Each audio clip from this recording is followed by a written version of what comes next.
This is the only settings video you need. Yes guys, I actually mean it. See, I know you have watched many settings video, but this one is going to be in depth and you want to watch every second of it. So first up, shot assistance. Assisted or precision.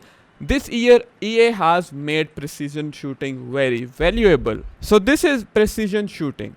As you guys can see, if your aim is slightly off target, you will miss the chance to score. However, if you master precision shooting guys, you will be able to score those tight goals and your finishing chance will go up in tight scenarios, right? Your finishing might be more consistent with precision shooting.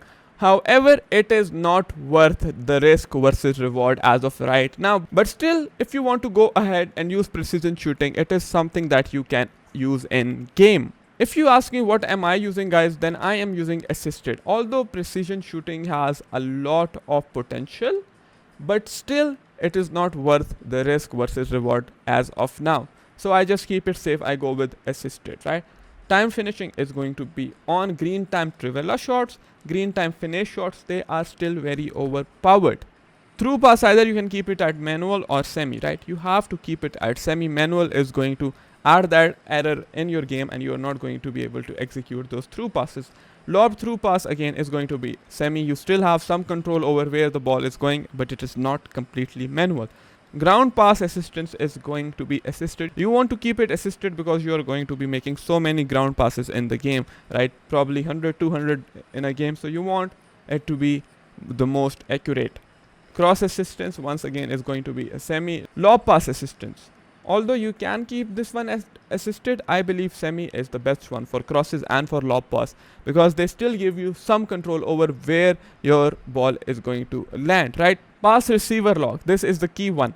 We are going to keep it at late. I often advise it to people, if your gameplay connection isn't good, just keep it at animation start. However, late is the best one unless your connection is really bad. Our clearance assistance is going to be directional. Now the big one guys, advanced defending versus tactical defending. Guys, I know there has a lot of been debate going on versus advanced defending and tactical defending. Like you can see in advanced defending, we have the option of using the shoulder barge, right? What is the shoulder barge? Where you press X and the player performs a shoulder tackle. As you guys can see, whenever we press X, our player will try to do a shoulder barge, right? Or a shoulder push, as I like to say it. So this is the major difference when it comes to tactical versus advanced defending. And there have been a lot of people saying a lot of stuff.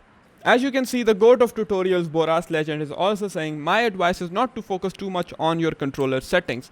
Tactical or advanced isn't the tiebreaker. The biggest key in defending this year is your defensive structure and to defend in good lines. Involve all your players in the defensive tasks. As you can see in this clip, you can't probably even tell if I am using advanced defending or tactical defending. In this very clip, I am using tactical defending. The jockeying in tactical defending doesn't change. The switching in tactical defending doesn't change. The only main difference between advanced defending and tactical defending is that in advanced defending, you have to be a little bit more manual with your tackles and you have the freedom of choosing either between a shoulder barge or a standing tackle. However, in tactical defending guys, you have to either spam the L2 button or spam the circle button in order to get a shoulder push, and then the game will decide if it is appropriate to give you either a tackle or a shoulder push. And this is the major difference between tactical and advanced. And if you are mindful of all these things, you realize that all these things are same and still you are working on your fundamentals, you are working on keeping a defensive structure, you are watching my defending tutorials, then guys, it only makes sense for you to use advanced defending as it gives you another tool that you can use in your defense, that being the shoulder push. Pass block assistance is going to be on. Auto switching is going to be on air balls and loose balls. Our auto switching move assistance is going to be low. You can either keep it at none or low, that is personal preference, but never, I say never keep it at high, okay? Right stick switching, classic or adaptive, it is always going to be classic. Right stick switching reference is going to be player relative, never ball relative. If you want to be a good player, keep it at player relative. You want to use the player as the reference point, not the ball, right? And the right stick switching sensitivity. This is game changing this year. So guys, we are on 9 right stick switching sensitivity. So see, I am switching to Asensio, I am switching to Mbappe, everything is going very well, but sometimes there is a little bit of error if I am not very careful in my right stick switching, right? So the margin of error is very less. So the higher you go, the higher that number is, the lesser the margin of error is. Right now I am on 6. I personally like 6. Why? Although the margin of error is high compared to 5 or 4, but still I have more control and I am able to switch a little bit quicker, I feel, as compared to 4 or 5. Now we are on 5, right? And this feels the most old school because, like they say, if it ain't broke, don't fix it. As you can see, we are able to switch pretty quickly between all our players when we are on 5. So I keep it at 5 and I recommend you guys to keep it at either 4 or 5. And if you are not comfortable with right stick switching just yet, then try 3.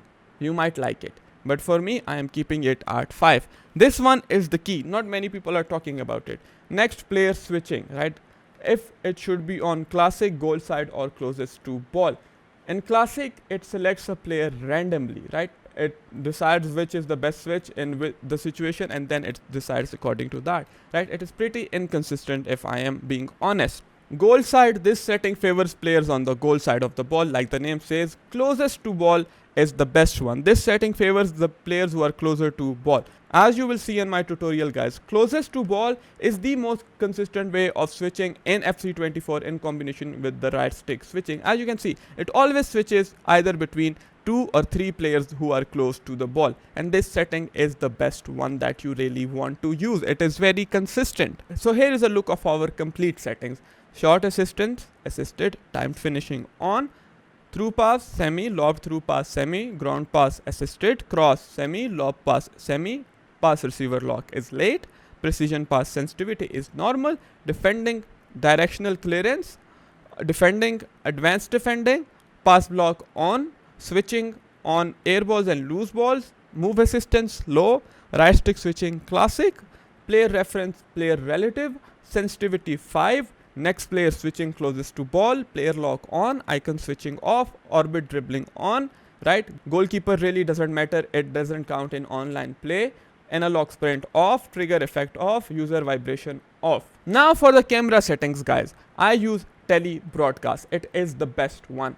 And I am using currently 14:2. These camera settings are what I am using right now. This is how 14:2 looks in game. Right, I like this setting because see, I am all about doing skill moves and those speed boost and close quarter dribbling. It is very good for using control sprint as well. However, if you feel you need more vision of the pitch, guys, co-op is always a good option. In co-op, I like 15 height and 5 zoom. It gives you a good balance between the zoom and the height. Otherwise, the normal co-op is too zoomed out. Like I said, I personally use Tele Broadcast 14:2. Now, if you actually want to improve your defending on FC24, you might want to consider clicking here.